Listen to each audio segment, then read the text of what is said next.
now let's go. We might send some hollers through your door. What's up, YouTube? It's your girl, Flora Okami. Welcome back to my YouTube channel. If you're new to my channel, how are you?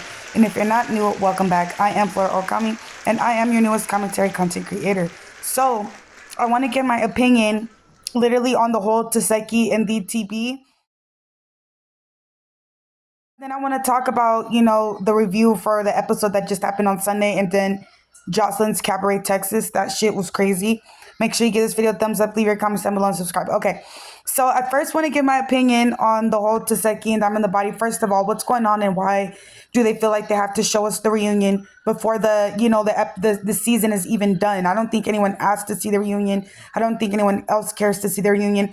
Last time we were talking about Zeus Network's page getting taken down from Instagram, which I thought was crazy because I'm like, now how does it feel to have to go through hoops and obstacles and links or whatever just to fight to get your pages back? And like I said, y'all, this is only the beginning. This is literally only the beginning of everything that's occurring. Like, I'm watching all the shows on Zeus Network and it's all trashy. It's all fighting. I get that there's a bunch of concepts and they're supposed to be dancing and they're supposed to be going to different clubs. The whole baddies thing, the whole baddies concept in general is just so tiring. Like, literally, it's a whole bunch of women in their 30s. And if they're not in their 30s, they're like in their mid 20s, wasting their life on a freaking show like this. Like, they're literally willing to get treated any type of way. So that's why we're going to talk about Diamond in the Body and Tehseki. So I know that Tehseki feels like Diamond in the Body is a pawn, but I feel like this because we're going to do, how you take the good, the bad first. We're going to get Tehseki first. Now, the reason why I feel like Tehseki fucked up is because you're a pawn too. Everybody looks, they look for you to fight. Okay, no one gives a fuck about your music. No one's asked about the music of Tehseki. No one says anything. I get it that she's probably traveling and she's probably getting booked. Okay, right now she only has a hype because she fights people and because she's Krishan Rock's older sister. It's been, I think, a year or two and people are still calling her Krishan Rock, sister. And being the fact that Krishan Rock is just getting out, it's crazy because it's almost like that's all that they're known for. So in the sense, I feel like Tehseki fucked up. That's why she fucked up, because they used her as a pawn too. That's what they wanted. They wanted her to fight. And if you guys pay attention to what Jellybean said, she was like, oh, production told, I don't even remember if it was production. I don't remember what castmate it was. But she was like, production told me to say that.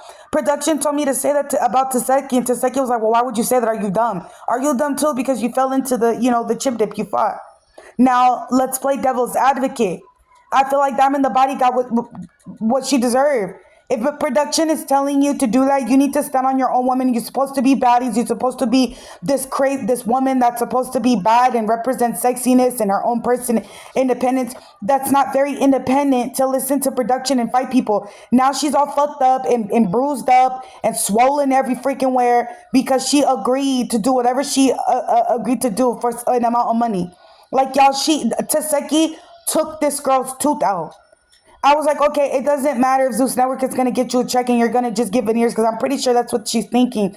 They're thinking, oh, if they beat me up, I could just get veneers. Oh, if they mess up my body, I can just get a BBL. Y'all need to normalize just fucking going back to the gym. Honestly. And Diamond in the Body, I feel like needs to look for like a new name, because I feel like honestly, that's all you want to be known for is your body.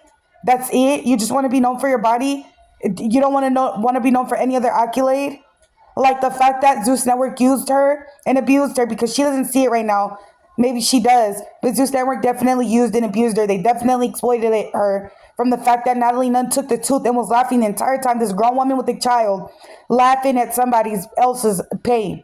Like, it's funny. But if it was her, she'd be lighting up the town right now. She'd be red right now. She'd be super mad. She'd be freaking setting up some weird thing to where we're all going to watch her fight. Like, it's weird. So this last episode of Baddies was what it was. Again, it feels very, dragged on long. It was very ghetto. It was very trashy to see Scotty and Anna and all these girls. It was just very trashy, because everybody is gassing up Scotty for, and allegedly she's messing around with Lemuel Plummer. And let me just say this girl is like learning. She must have took a page from Krishan Rock's book or something. She didn't learn. Krishan Rock also did the same thing, messing around with this man knowing he had a relationship. You got Scotty over here messing around. And look how it ended for Krishan. Literally, look how it ended for her. I just want you to take a second and think about that. Because they had her in chains, too. They had her in makeup. They was offering her roles in movies, and she's supposed to be cartoon voices. They had her, like, really, all dolled up. That's how it starts, because right now you're the amusement of the time. You're the pass of the time. That's it. When the master is done using you, you will be used, and you will be tossed to the side like a used wipe. I don't know what's up with people glamorizing side girl stuff, but it's pathetic. It's like worse than a porta potty. Everybody walks by, they use you, and they're done. They empty out their organs, they're done, they move on. That is what you are. I don't care how much nice perfume you spray yourself with. I don't care how many bags the dude getting you. I don't care how many shoes the dude getting you. I don't care how many Airbnbs the dude getting you. I don't care if you paying your rent. The fact that you're doing it in that manner, for me, and I'm not just talking about her, I'm talking about side chicks in general, are pathetic. You're not a bad bitch if you have to go and steal a man. If you can't get a man and keep a man for yourself, you are not a bad bitch. If you cannot have what it takes to get married and a man really wipe you up, really like 10 years plus, you do not have what it takes. If you have to expose your private parts every single time to get the attention of a taken man, you do not have what it takes. All these girls are lost. All these girls are fucking lost right now. Everybody, you got Lemuel, whatever, you got the network just flashing money to these idiot ass freaking females. As long as they see money, they don't care whatever lengths they're willing to. You can see it in the storylines when they're all like, oh girl, so what do you think about this fight that happened? And what do you think about that? It's pathetic. Like Joseline, what the fuck? Her makeup, I get that she's doing a fashion thing, but her makeup was just outrageous.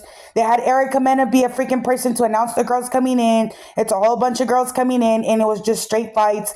The voodoo girl Wet came in. Joseline literally had Wet come in to be the house mom and try to check these girls, which I feel like was a setup, because she's already having a fight. I'm not going to say she get mopped, because she been bopping these females. For a little ass female, Wet been getting in the pain.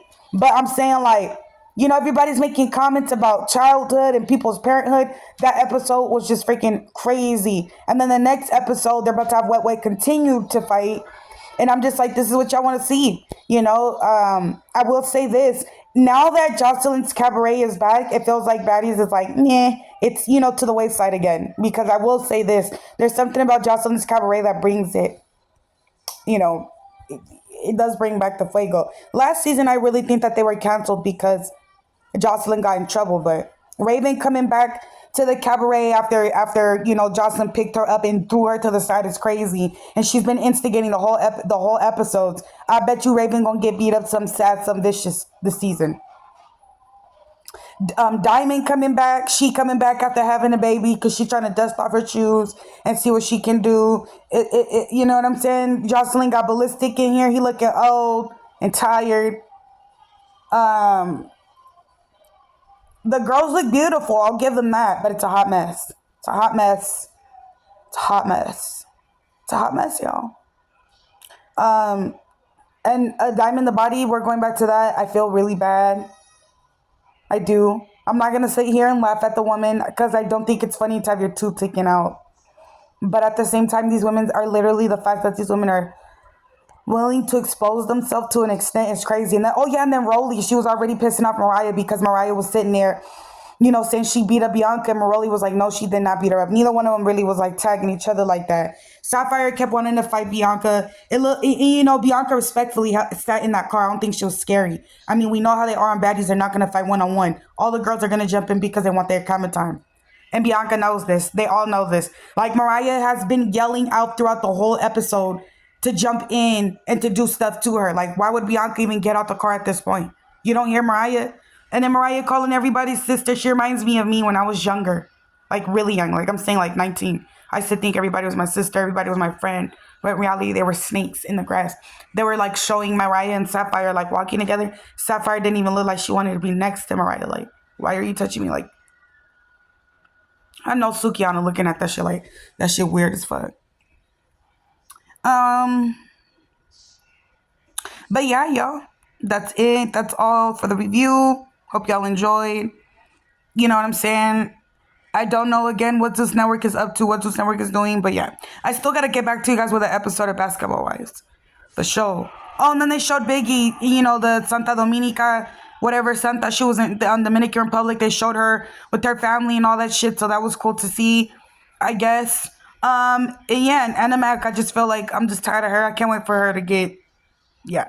Anyway, y'all, that was it for today's review. I think I covered everything that needs to be covered. And bye. Lucky cheese. Oh, you're going crazy. Oh my god. Yeah. She's like, oh my god. Oh my god.